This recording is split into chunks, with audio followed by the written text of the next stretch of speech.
जय हिंद साथियों, मैं अंकित कुमार यादव आप सभी का स्वागत करता हूं सृष्टि ज्ञान केंद्र में, जहां हम पढ़ रहे हैं कक्षा 12वीं की इतिहास को, जिसमें चल रहा है अध्याय उपनिवेशवाद और देहात, जिसका मैंने अभी तक आपको बखूबी परिचय दे दिया है, समझा दिया है कि भारत को प्रशासनिक तौर पर और आर्थिक तौर पर अंग्रेजों ने किस प्रकार से गुलाम बनाया, किन नीतियों का प्रयोग करके उन्होंने गुलाम बनाया। जैसे कि मैंने आपको बताया था कि भारत उस समय 85% भारत कहां रहता था? गांव में रहता था।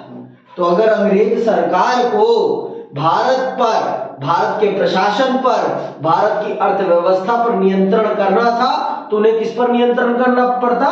भारत के ग्रामीण परिवेश पर। इसीलिए चैप्टर का नाम ही यही दिया गया है, उपनिवेशवाद और देहात। तो आज हम चल रहे हैं समझने ब्रिटिश सरकार की प्राथमिक कृषि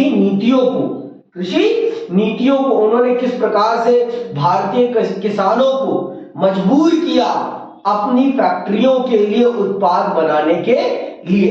पहले जैसे मैंने आपको बताया, पहले तो मोटा पैसा दिया, जब भारतीय व्यापारी समाप्त हो गया तो उसके बाद उन्होंने भारतीय किसानों का शोषण करना प्रारंभ किया। तो वही चल रहे हैं हम आज आपको विस्तार पूर्वक किताब के माध्यम से विस्तार से समझाने। तो चलिए पढ़ते हैं और जानते हैं। ब्रिटिश प्रशासन की प्रारंभिक कृषि नीति। जैसा कि मैंने आपको बताया है कि ब्रिटिश शासन का प्रारंभ भारत में कहां से होता है? बंगाल रियासत से। भारत की बंगाल रियासत से ब्रिटिश ईस्ट इंडिया कंपनी का आगमन होता है भारत में। अभी किसका शासन चल रहा है? ईस्ट इंडिया कंपनी का। भारत में 1757 से लेकर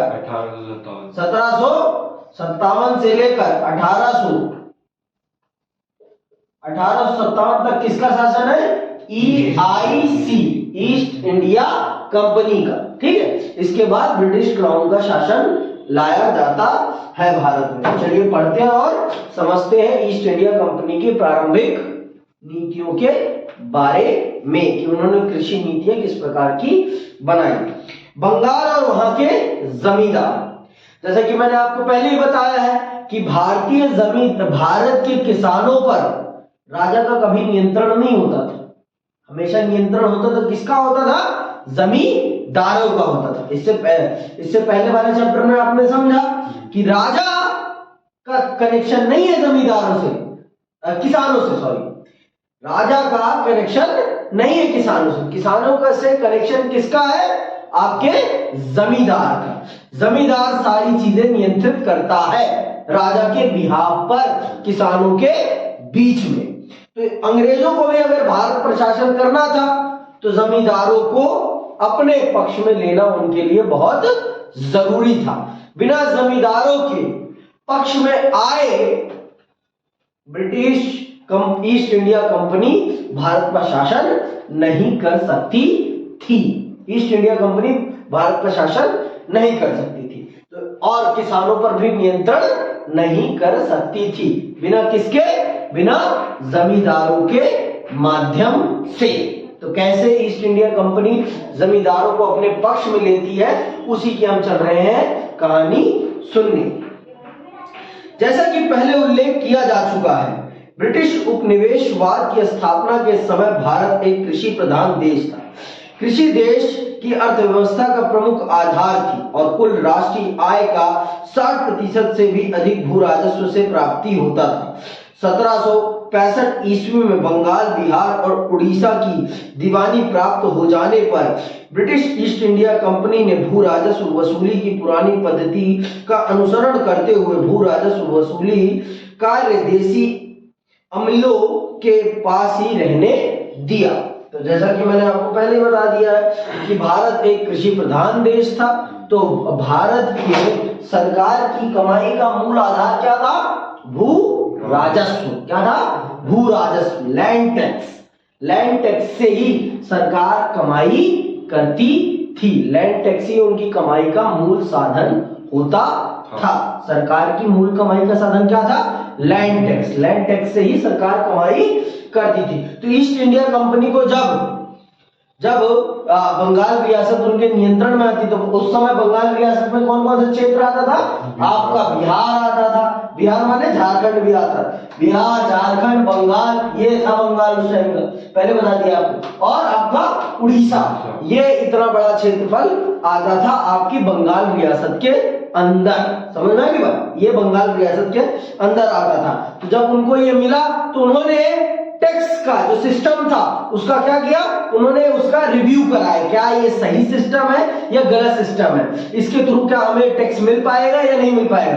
तो उन्होंने उसी टैक्स कल्चर को चलने दिया। क्यों?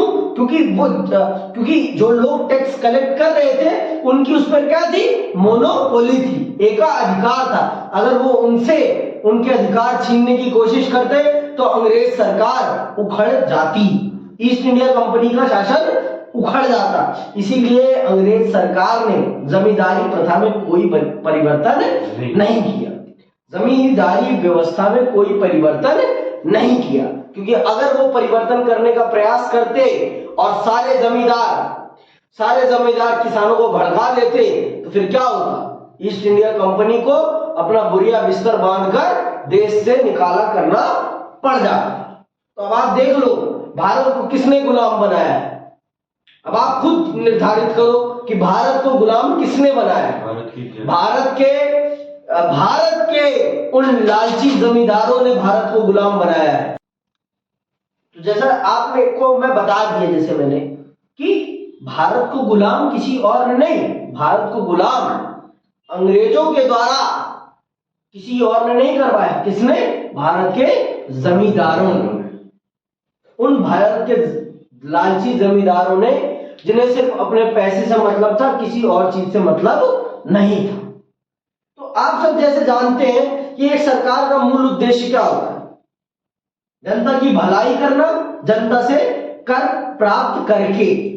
अब जो हमारी सरकार हमसे टैक्स लेती है उसका क्या करती है? वो हमारे लिए सड़क बनाती है, हमारे लिए हाईवे बनाती है, हमारे लिए बहुत सारे स्कूल, हॉस्पिटल यही बनाती है ना, और बहुत सारी योजनाएं चलाती है जिससे हमको बेनिफिट हो। लेकिन अंग्रेज सरकार ये करने नहीं आई थी। ईस्ट इंडिया कंपनी जो है ये इस प्रकार के काम करने नहीं आई थी। वो सिर्फ अपना जेब भरने आई थी और अपने पैसे से अपने व्यापार को बढ़ाने आई थी।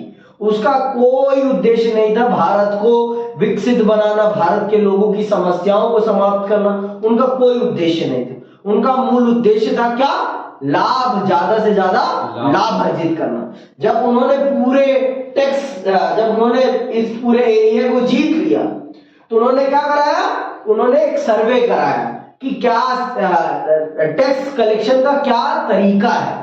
तो उन्होंने देखा कि टैक्स कलेक्शन का काम यहाँ पर जमींदार करते हैं, तो उन्होंने उस जमींदारी सिस्टम को समाप्त नहीं किया। क्यों? क्योंकि वो जानते थे कि अगर हमने जमींदारी सिस्टम पर कहीं से भी आघात किया तो हमारा बुरिया बिस्तर जरूर बंध जाएगा, हम बाहर हो जाएंगे सत्ता से। तो उन्होंने जमींदारी सिस्टम में कोई परिवर्तन नहीं किया, उन्होंने जमींदारी सिस्टम को चलने दिया। और जो जमींदार ज्यादा राजा के प्रति वफादार था उस जमींदार को दूसरे उसके प्रतिद्वंदी जमींदार से रिप्लेस कर दिया, काम खत्म। बस मान लो ए था, ए जमींदार, उस एरिया का ए जमींदार बहुत ज्यादा राजा के प्रति लॉयल था, वो कहता है कि हम आपके साथ काम नहीं करेंगे, तो उनकी जगह वहीं पर हर जगह हर किसी का कोई ना कोई कॉम्पिटिटर होता है। तो बी जमींदार को उसकी जगह रियासत उसका एरिया सौंप दिया जाता है कि भाई अब तू इधर का काम देख और हमें टैक्स कलेक्ट करके दे। तो इस प्रकार से अंग्रेज सरकार ने भारत के किसानों पर अपना हथकंडा और भारत की गाढ़ी कमाई को अपने व्यापारिक मंसूबों के प्रयोग के लिए इस्तेमाल करना प्रारंभ किया। तो सुनिए आगे। ब्रिटिश प्रशासकों ने प्रमुख रूप से बंगाल में दो प्रकार की भू व्यवस्था का अनुसरण किया। ये थी कौन कौन सी हैं? सुनना। दो प्रमुख रूप से दो राजस्व प्रणाली का उन्होंने अनुसरण किया। पहला है इजारदारी व्यवस्था अथवा ठेकेदारी व्यवस्था। इसे ही इजारदारी भी कहते हैं और इसे ही ठेकेदारी भी कहते हैं। जैसे आज के टाइम पे जीएसटी सिस्टम है ना, वैसे उस टाइम कौन थी? इजारदारी और ठेकेदारी व्यवस्था, जिसके माध्यम से किसानों से टैक्स कलेक्ट किया जाता था। जैसे आज के टाइम पे इनकम टैक्स है और आपका जीएसटी है, वैसे इस टाइम पे टैक्स कलेक्शन की जो पॉलिसी थी, सिस्टम था, उसे इजारदारी व्यवस्था और ठेकेदारी व्यवस्था के नाम से संबोधित किया जाता था। ये पहला तरीका था। और दूसरा तरीका था अस्थाई बंदोबस्त। इन दो पॉलिसीज के थ्रू अंग्रेज सरकार ने भारत के किसानों से टैक्स कलेक्ट किया है। और ये क्या है, यही चल रहे हैं, हम समझ ले। तो पहले हम समझेंगे किसको, इजारदारी व्यवस्था, इजारेदारी व्यवस्था को और ठेकेदारी व्यवस्था को समझेंगे। इसमें क्या है सुनना। गवर्नर जनरल वॉरेन हेस्टिंग्स के शासन काल 1772 से 85 ईस्वी में कंपनी ने लगान वसूल का कार्य अपने हाथों में ले लिया। उसने भू राजस्व की वसूली के लिए जिस प्रणाली का अनुसरण किया, इसे इजारेदारी व्यवस्था अथवा ठेकेदारी व्यवस्था के नाम से जाना जाता है। प्रारंभ में वॉरेन हेस्टिंग्स ने भू राजस्व का पंचवर्षीय प्रबंधन किया। इस व्यवस्था के अंतर्गत लगान वसूली का कार्य 5 वर्षों के लिए ठेके पर उन ठेकेदारों को दे दिया जाता था जो कंपनी को सबसे अधिक धनराशि देने के लिए तैयार हो जाते थे। किंतु यह व्यवस्था अत्यधिक दोषपूर्ण सिद्ध हुई। अंततः 1777 ईस्वी में भूमि को 1 वर्षीय ठेके पर देने की प्रथा प्रचलित की गई। सर्वाधिक बोली देने वालों को लगान वसूली के अधिकार दिए जाने की व्यवस्था इजारेदारी के नाम से प्रसिद्ध हुई। लगान वसूल करने वाले ठेकेदारों को इजारेदार कहा जाता था। तो ये ठेकेदारी व्यवस्था थी। इसमें जो जितना ज्यादा टैक्स देने का ईस्ट इंडिया कंपनी को वायदा करता था, उसे 1 साल के लिए, पहले तो 5 साल के लिए टैक्स कलेक्ट करने का ठेका मिलता था। फिर जब इसमें खामियां देखी गई तो इसको 1 साल का ठेका कर दिया गया कि आप जो सबसे ज्यादा पैसा पे करेगा 1 साल के टैक्स के रूप में, उसे ठेका दे दिया जाता था। क्या करने का, किसानों से टैक्स कलेक्ट करने का। तो अब आप खुद देख लो, भारत को अंग्रेजों ने लूटा है या भारत के इन ठेकेदारों ने या इन जमींदारों ने लूटा है। अब आप खुद बताओ मुझे, किसने लूटा है?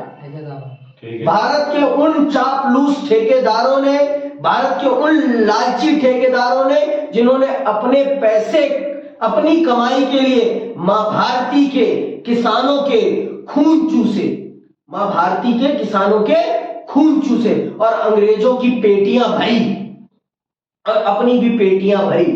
आज ये जो बड़े बड़े घराने दिखते हैं ना, ये बड़े बड़े घराने, ये ठेकेदार ही थे अंग्रेजों के, चापलूस थे अंग्रेजों के, जिन्होंने भारत की भूमि को शोषित किया अपने फायदे के लिए। जो आज के बड़े बड़े घराने हैं ना, ये सारे के सारे अंग्रेजों के चापलूस थे, सारे के सारे अंग्रेजों के चापलूस।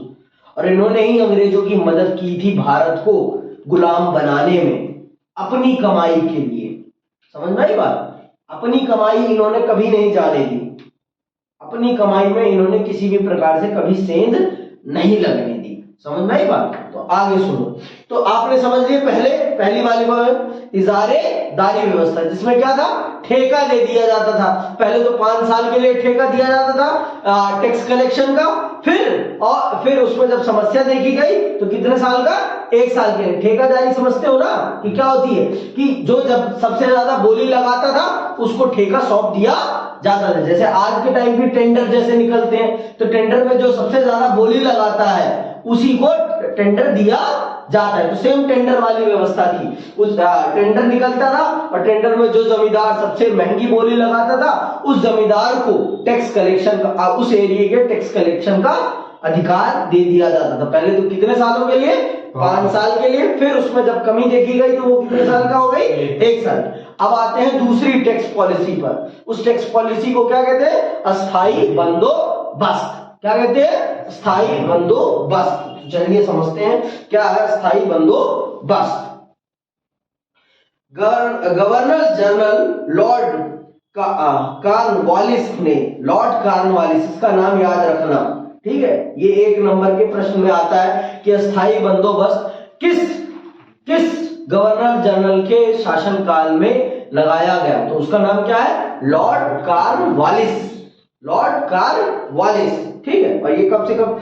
ठीक है, गवर्नर जनरल लॉर्ड कॉर्नवालिस ने 1793 ईस्वी में भू राजस्व वसूली की एक नई पद्धति प्रचलित की, जिसे अस्थायी बंदोबस्त जमींदारी प्रथा अथवा इस्तेमारारी बंदोबस्त के नाम से जाना जाता है। कारण वास्तव में ब्रिटिश प्रशासक इस्तेमारारी बंदोबस्त कुछ खास उम्मीदों से लागू करना चाहते थे। उन्होंने आशा की थी कि इस बंदोबस्त को लागू कर देने के बाद उन सभी समस्याओं का समाधान हो जाएगा जिनका सामना वे बंगाल विजय के समय से कर रहे थे। 1770 ईस्वी के दशक तक पहुंचते पहुंचते बार बार अकालों के पड़ने तथा कृषि उत्पादन में कमी हो जाने के कारण बंगाल की अर्थव्यवस्था संकट में पड़ चुकी थी। अधिकारियों का विचार था कि खेती, व्यापार एवं राज्य के राजस्व संसाधनों के विकास के लिए कृषि में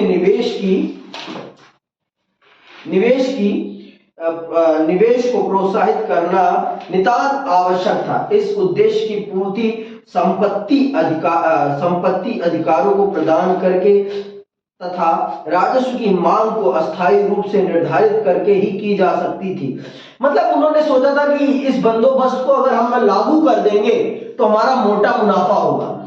ऐसा क्यों उन्होंने सोचा? क्योंकि देखो, जो बार बार ठेका दिए जाने पर जो ठेकेदार बनते थे, नए नए जमींदार बनते थे, वो लोग किसानों का हद से ज्यादा शोषण करते थे। तो किसान खेती छोड़कर ही भाग जाते थे कि हम खेती नहीं करेंगे, हमें टैक्स ही देना नहीं पड़ेगा।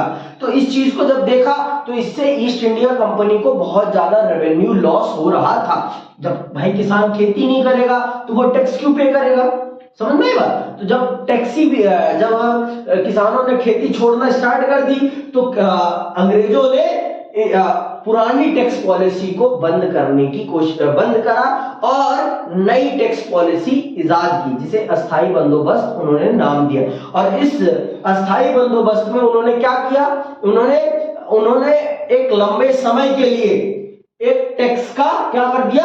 फिक्स कर दिया कि आपको 10 सालों तक इतना ही टैक्स देना पड़ेगा, चाहे ज्यादा हो चाहे कम हो। ठीक, ये कर दिया और फिक्स कर दिया कि इस बंदे के पास ही रहेगा 10 साल तक टैक्स कलेक्शन का काम, इस बंदे के पास ही रहेगा।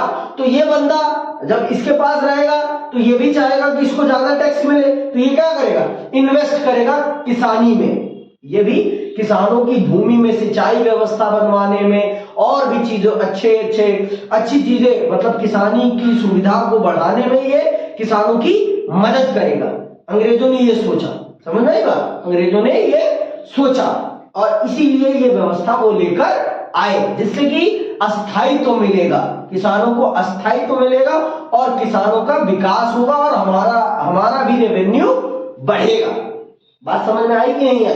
देखो, अस्थायी बंदोबस्त को लाने का उनका एक ही उद्देश्य था, जिससे कि जो रेवेन्यू लॉस हो रहा था उस रेवेन्यू लॉस को कवर अप किया जा सके। तो उन्होंने 10 साल के लिए एक टैक्स फिक्स कर दिया कि हम 10 साल के लिए, चाहे आपकी फसल कम हो चाहे ज्यादा हो, हम 100 रुपए लेंगे आपसे, हर साल के 100 रुपए लेंगे। समझ में आई बात?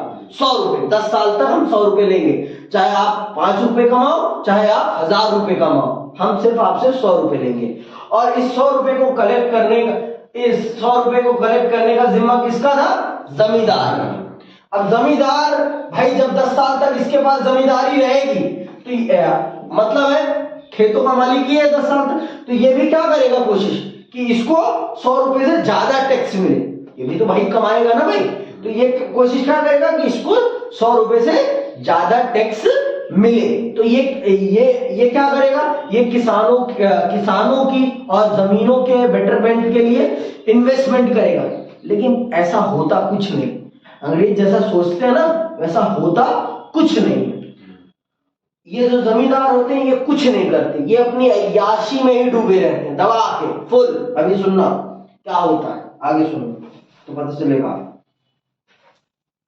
ब्रिटिश प्रशासकों का विचार था कि राज्य की राजस्व मांग को अस्थायी रूप से निर्धारित कर देने से कंपनी और उद्यमकर्ता दोनों को लाभ होगा। इससे कंपनी को राजस्व की प्राप्ति नियमित रूप से होती रहेगी और उद्यमकर्ता को भी अपने पूंजी निवेश से एक निश्चित लाभ मिलता रहेगा, क्योंकि राज्य अपनी मांग में वृद्धि करके उनके लाभ की राशि पर अधिकार नहीं करेगा। ये सोचा था कि भाई अगर हम टैक्स फिक्स कर देंगे तो किसी को भी कोई दिक्कत नहीं होगी, न जमींदार को कोई उसके कमाई में कोई दिक्कत आएगी और ना ही हमें कोई दिक्कत आएगी। हमें भी नियमित रूप से टैक्स मिलता रहेगा और जो लोग मीडिएटर है, जो इन्वेस्ट करेंगे खेती में, उनको भी उनका प्रॉफिट मिलता रहेगा। कोई किसी के उसमें इंटरफेयर ही नहीं करेगा। चाहे ज्यादा हो तब भी हमें उन्हें इतना ही देना है, चाहे कम हो तब भी उन्हें इतना ही देना है। तो उनको भी ज्यादा दिक्कत नहीं आएगी, हमको भी ज्यादा दिक्कत नहीं आएगी। और इन्होंने पहली बार में ही सबसे हाईएस्ट टैक्स सेलेक्ट कर दिया। जितना किसान कमाता है नहीं था उसका 10 गुना टैक्स इन्होंने पहली बार में ही निर्धारित कर दिया। समझ में आई बात कि अगर बढ़े तो बढ़ता ही, हमें हमारी कमाई में कोई कमी ना है। अंग्रेजों ने कोई कोर कसर नहीं छोड़ी भारत को लूटने में, और अंग्रेजों का साथ देने में हमारे जमींदारों ने भी कोई कोर कसर नहीं छोड़ी। जैसे वो लोग भारत के विकास में ये पैसा लगा रहे हो, इन जमींदारों ने ऐसी वफादारी से उनकी बातों को भारत के किसानों पर लादा, ऐसे लादा है। आगे सुनो तो देखो, इस बंदोबस्त के द्वारा अधिकारी छोटे किसानों और धनिक स्वामियों के एक ऐसे वर्ग का विकास करना चाहते थे जिसके पास कृषि सुधार के लिए पूंजी और उद्यम दोनों होंगे।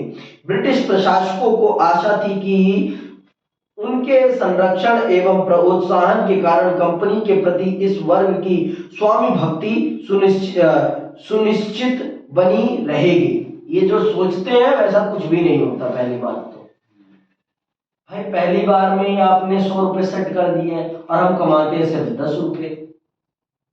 हमारी कमाई अभी 10 रुपए है और आपने 10 साल के हिसाब से पहले ही सेट कर दिया है कि अगर इन्होंने इन्वेस्ट कर करके अपनी भूमि को सुधार लिया तो ये इतना कमाएंगे।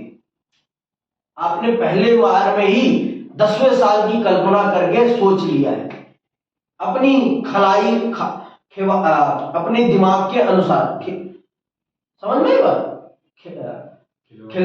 खिलावी पुलाव के रूप में आपने सब तैयार कर लिया है कि अगर किसान अपनी भूमि में इन्वेस्ट करने लगेगा, उसके पास पैसे आने लगेंगे।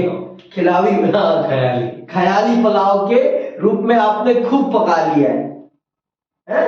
आपने खूब पका लिया है कि अगर किसान अमीर हो जाएगा तो हमें इतना देगा। हम पहले से ही फिक्स कर देते हैं इतना पैसा, जिससे कि हमें बाद में कोई दिक्कत ही ना आए।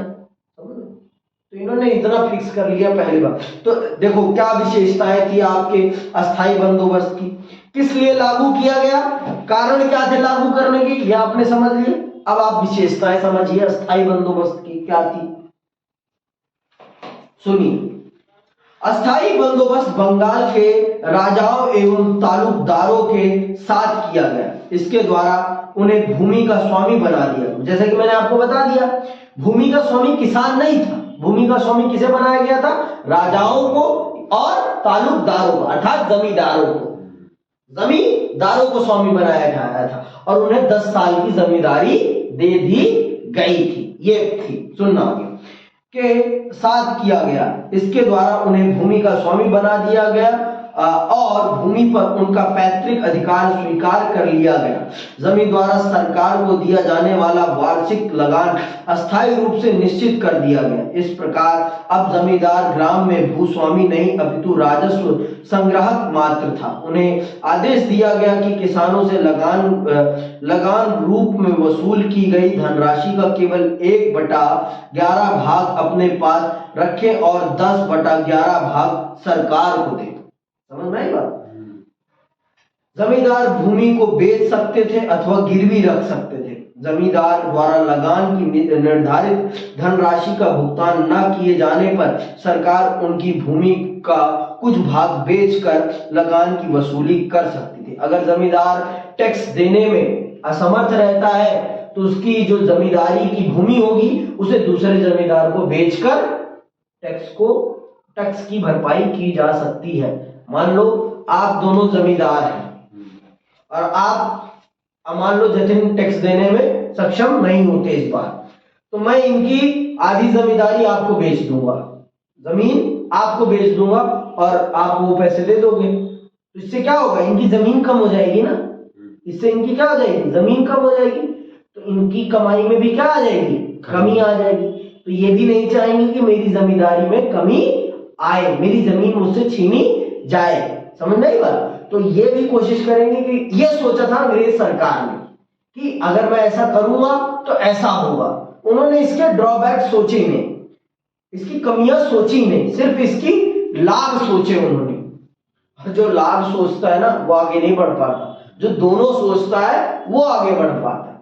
दोनों सोच के चलो, एक तरफा गेम नहीं चलता, गेम चलता है परिस्थितियों के हिसाब से, और परिस्थितियां कब आपके विपरीत हो जाए कोई पता नहीं होता, समझ में आएगा। तो आगे सुनो।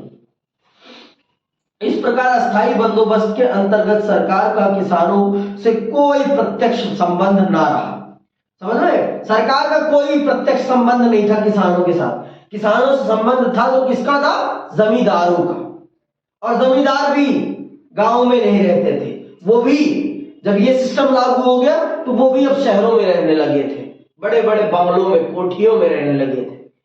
वो भी किसानों से कोई मतलब नहीं रखते थे, उनको सिर्फ अपनी अय्याशी से मतलब था और वो दबाकर चिल करते थे, समझ में आई बात। वो किसानों से कोई रिश्ता, और पहले के जो जमींदार थे वो क्या थे, वो किसानों के बीच रहते थे और किसानों की हर समस्या को सुनते थे और उनकी जरूरत पड़ने पर मदद भी करते थे। और ये जो जमींदार ईस्ट इंडिया कंपनी के शासनकाल में जो जमींदार बनाए गए, ये सारे के सारे चोर थे, चोर, एक नंबर के चोर। आगे सुनो तो अभी बताऊंगा सारी चीजें।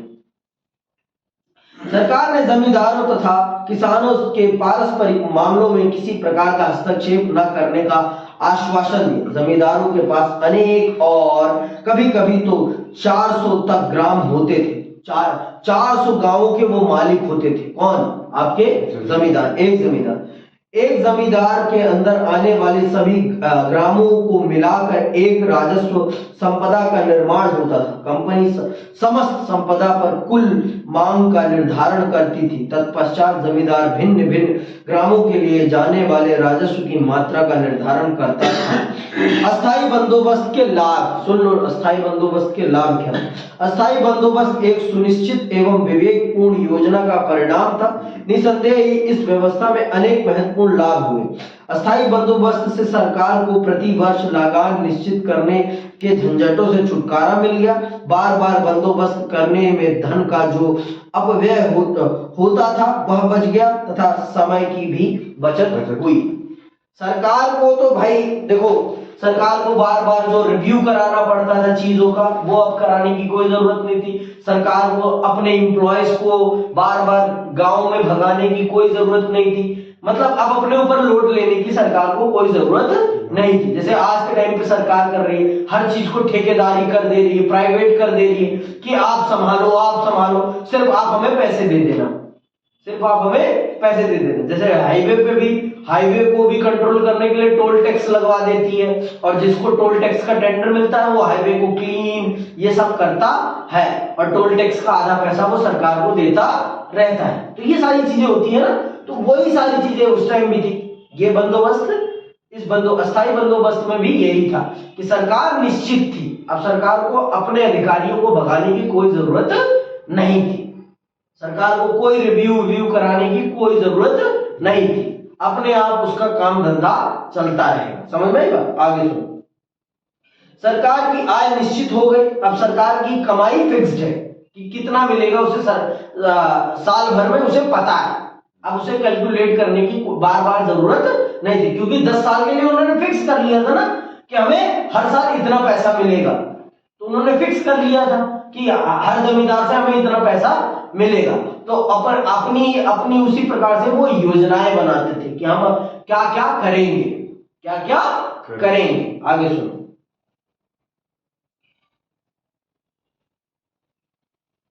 तो आय के सुनिश्चित हो जाने के कारण आर्थिक योजनाओं के निर्माण में सुविधा हो गई। कंपनी के कर्मचारियों को प्रतिवर्ष लगान की व्यवस्था करने से मुक्ति मिल गई, जिसके परिणाम स्वरूप प्रशासनिक कार्यकुशलता में वृद्धि हुई। अस्थायी बंदोबस्त के परिणाम स्वरूप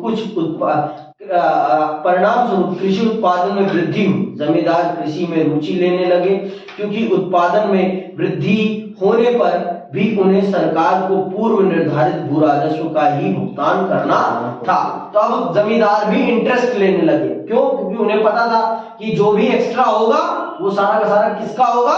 हमारा होगा। किनको किनको पता था? जमींदारों को। कि अगर, क्योंकि सब कुछ निश्चित है 10 साल के लिए, सरकार इससे ज्यादा टैक्स ले नहीं सकती, क्योंकि सरकार ने निश्चित कर दिया है, तो सरकार इससे ज्यादा लेगी नहीं। तो अगर एक्स्ट्रा होगा तो उस पर किसका अधिकार होगा? जमींदार। तो जमींदार भी इंटरेस्ट लेने लगा। तो अस्थायी बंदोबस्त के कारण किसानी के उत्पादन में बढ़ोतरी हुई। आगे सुनो। कंपनी की आय में वृद्धि हुई। यद्यपि सरकार लगान में वृद्धि नहीं कर सकती थी, किंतु इस व्यवस्था के परिणाम स्वरूप उद्योग धंधों एवं व्यापार वाणिज्य में होने वाली प्रगति से सरकार की आय में वृद्धि होने लगी। जब किसानी में कमाई बढ़ी तो उसके कारण और भी बहुत सारी चीजें बढ़ी।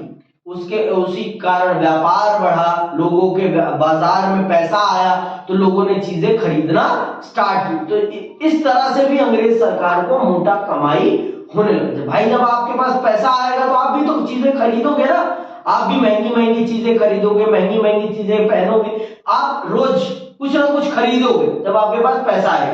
तो किसानों के पास भी जब पैसा आया तो उससे बाजार साउंड हुआ, और बाजार जब साउंड हुआ तो बाजार से भी अंग्रेज सरकार ने मोटा मुनाफा कमाया। ठीक, आगे सुनो।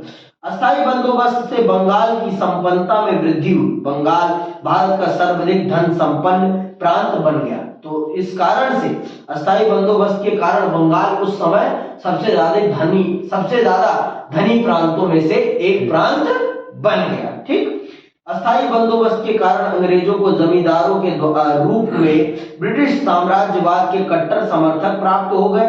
वे ब्रिटिश साम्राज्यवाद के शक्ति स्तंभ ही सिद्ध नहीं हुए, अपितु विदेशी शासन विरोधी आंदोलनों के महान प्रतिरोधी भी बन गए। तो इस अस्थायी बंदोबस्त के कारण भारत में अंग्रेज सरकार, ईस्ट इंडिया कंपनी को अपने वफादार कुत्ते मिल गए। क्या मिल गए? अपने वफादार कुत्ते, जिन्होंने भी ब्रिटिश ईस्ट इंडिया कंपनी के खिलाफ मोर्चा खोला। इन वफादार कुत्तों ने उन लोगों को काटा। समझ में आई बात? किन वफादार कुत्तों ने? जमींदार वफादार कुत्तों ने। भारत के ये हितकारी नहीं हुए, ये किसके हितकारी हुए? East India company. तो इस प्रकार से ईस्ट इंडिया कंपनी को ब्रिटेन से कुत्ते लाने की जरूरत नहीं पड़ी। वफादार कुत्ते उन्हें यहीं मिल गए। क्यों? क्योंकि इन कुत्तों को ईस्ट इंडिया कंपनी के नीतियों के कारण क्या मिल रहा था? मुनाफा। इसलिए इन्होंने ईस्ट इंडिया कंपनी की चापलूसी करने में कोई कोर कसर नहीं छोड़ी। समझ में आई बात? अब आते हैं अस्थायी बंदोबस्त की हानियों के बारे में सुनते हैं। क्या हानियां थी? देखो, जितनी भी हानियां थी भारत के किसानों को झेलनी पड़ी, ना ईस्ट इंडिया कंपनी को झेलनी पड़ी, और ना ही आपके इन जमींदारों को। अगर सारी की सारी समस्या का सामना किसी को करना पड़ा तो वो सारा का सारी समस्या किसको झेलनी पड़ी? भारत के किसानों को। समझ में आई बात? सुनना।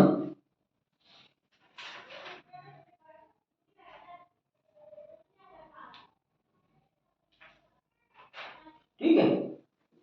होज तथा थार्टन जैसे लेखकों ने विचारानुसार अस्थायी बंदोबस्त अनेक दोषों से परिपूर्ण था। होज के शब्दों में अस्थायी बंदोबस्त एक दुखद भूल थी। इसके अनेक दुखद परिणाम हुए। अस्थायी बंदोबस्त करते हुए सरकार ने किसानों के हितों का कोई ध्यान नहीं रखा, उनका भूमि पर कोई अधिकार नहीं रहा, वे पूर्ण रूप से जमींदारों की दया पर निर्भर हो गए। समझ में आएगा? जहां पहले मुगल मध्यकाल में एक रूप से किसान थोड़ा बहुत मालिक था अपनी जमीन का, लेकिन ईस्ट इंडिया के शासन काल में और अस्थायी बंदोबस्त के बाद किसानों के पास अपनी जमीन पर, जिस जमीन पर वो खेती किसानी कर रहे थे, उस पर उनका कोई अधिकार नहीं था। तो अब आप बताओ भाई, जो किसानी वास्तविक रूप में कर रहा है, उसको अगर उस किसानी से होने वाले फायदे में हिस्सा नहीं मिल रहा है तो उसका मन करेगा किसानी करने का? आप ही बताओ, आप दबा के मेहनत कर रहे हो और आपको आपकी मेहनत का फल ना दिया जाए तो क्या आप मेहनत करते रहना पसंद करेंगे? बताइए मयंक बाबू, करते रहेंगे पसंद? नहीं, कदापि नहीं करेंगे। तो वही किसान, मतलब इस अस्थायी बंदोबस्त में जो वास्तविक रूप से इस अस्थायी बंदोबस्त में काम करने वाला था, उसको कुछ नहीं मिल रहा था, किसानों को कुछ नहीं मिल रहा था। उल्टा किसानों से सब कुछ छीन लिया गया था। जहां वो पहले अपनी जमीन के मालिक थे, उनसे उनकी जमीन का मालिकाना अधिकार भी छीन लिया गया था। और ये मालिकाना अधिकार किसको दे दिया गया था? जमींदारों को।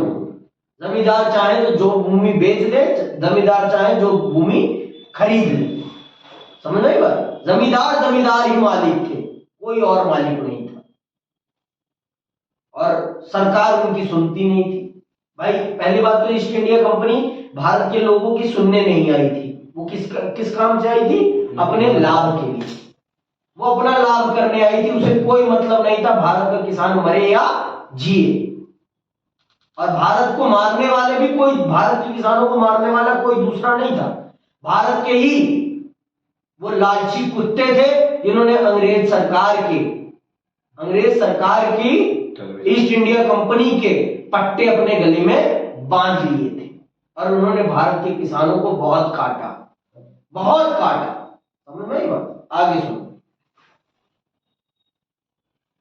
इससे जमींदारों को भी हानि हुई। अनेक जमींदार सरकार को समय पर निर्धारित लगान का भुगतान नहीं कर सके, परिणाम स्वरूप उन्हें उनकी भूमि से वंचित कर दिया गया। समकालीन स्रोतों से पता चलता है कि 1797 ईस्वी में बर्दवान के राजा की कई भू संपदाओं को नीलाम कर दिया गया, क्योंकि उस पर राजस्व की विशाल धनराशि बकाया थी। अब भाई जब किसान खेती नहीं करेगा तो राजा क्या अपने घर से देगा? तो बहुत सारे जमींदारों की जमींदारी भी छीन ली गई, क्योंकि अस्थायी बंदोबस्त में पहले से ही इन्होंने 10 साल पहले का ही इन्होंने पुलाव पका लिया था कि हाँ अगर इतना इन्वेस्ट होने लगेगा तो इतना पैसा होने लगेगा। अभी कमाई 20 रुपए की थी और इन्होंने टैक्स कितना रख दिया था? 100 रुपए। तो क्या होगा भाई? तो क्या किसान इतना जब कमाई नहीं रहा है तो वो टैक्स दे पाएगा? नहीं, कदापि नहीं दे पाएगा। तो राजा क्या अपने घर से थोड़ी ना देगा टैक्स? बाहर दे रहा है टैक्स, वो भी कहता है नहीं भैया नहीं मिल रहा है, नहीं दूंगा, जो करना है कर लो। और तुम बिना जमींदारों के तो भारत पर शासन कर ही नहीं सकते थे, क्योंकि इन वफादार कुत्तों के बिना तो आप भारत पर शासन कर ही नहीं सकते थे। तो अंग्रेज सरकारों को भी मजबूरन टैक्स छोड़ देना पड़ता था या उनकी जमीनों की नीलामी कराते थे। अभी सुने होंगे ना आप लोग, खुद पता चलेगा। ठीक है, क्या था ये? आगे सुनो। तीसरी समस्या सुनो। आशा के विपरीत जमींदारों ने कृषि उत्पादन बढ़ाने के कार्यों में कोई रुचि नहीं ली।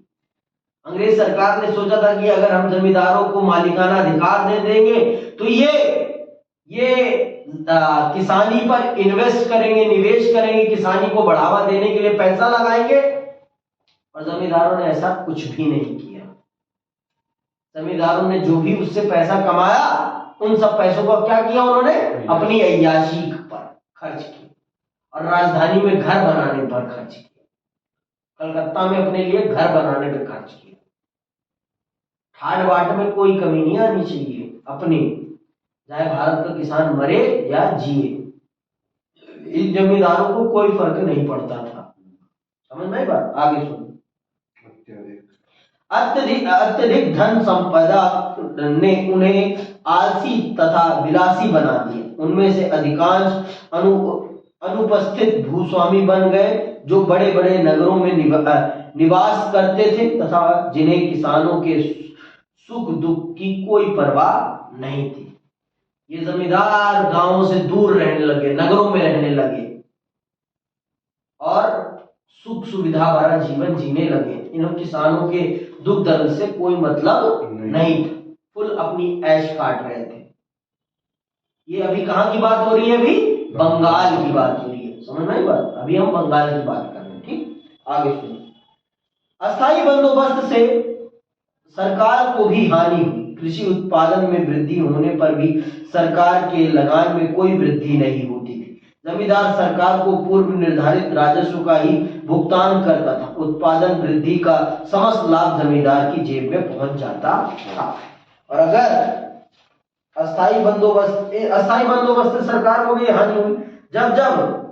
जब किसानी अच्छी होती थी और जब एक्स्ट्रा कमाई होती थी तो सारी की सारी एक्स्ट्रा कमाई किसकी जेब में जाती थी? जमींदार की। सरकार को मिलता था फूटी कौड़ी। सरकार को सिर्फ निर्धारित कर ही मिलता था, उससे ज्यादा 1 रुपया भी नहीं मिलता था।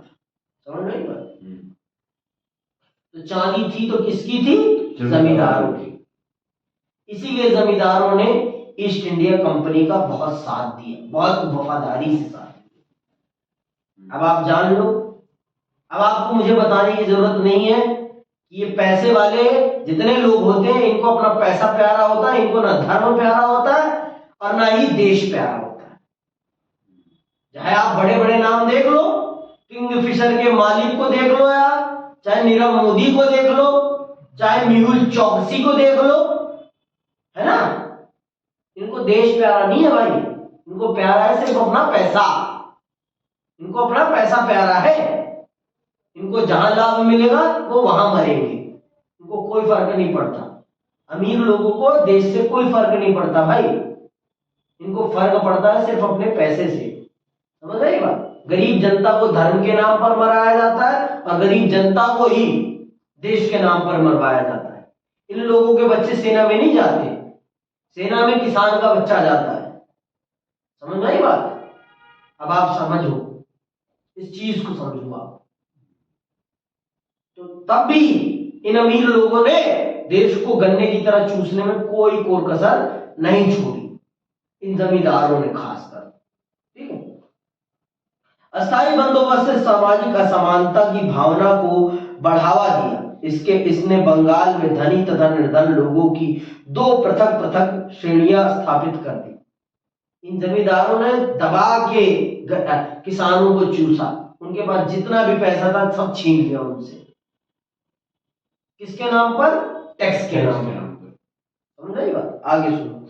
अस्थायी बंदोबस्त ने भारत में राष्ट्रीय भावनाओं के विकास को ठेस पहुंचा। इस व्यवस्था ने समाज में जमींदारों के रूप में एक ऐसा शक्तिशाली वर्ग उत्पन्न कर दिया जो अंतिम समय तक ब्रिटिश सत्ता का परम भक्त एवं कट्टर समर्थक बना रहा। इन लोगों ने, इन जमींदारों ने अंतिम समय तक ब्रिटिश सरकार की हिमायत की कि ब्रिटिश सरकार रहनी चाहिए, सबसे बढ़िया है। क्यों? क्योंकि उनसे इनको लाभ था। समझ में आई बात? उनको इनसे लाभ था। तो आप जान लो कि गांधी को कितना स्ट्रगल करना पड़ा है, भगत सिंह साहब को कितना स्ट्रगल करना पड़ा है। समझ में आई बात? भारत को बनाने में इतनी समस्याओं का सामना क्यों करना पड़ा नेहरू को, सरदार पटेल जी को। समझ में आ रही है बात? ठीक, चलो आज इतना ही करते हैं। अगली क्लास में हम समझेंगे जमींदारों की जमींदारी क्यों नीलाम होती थी और जमींदार टैक्स पे करने में कभी कभी क्यों चूक जाते थे। इसी के साथ आज हम विराम करते हैं। जय हिंद। जय भारत।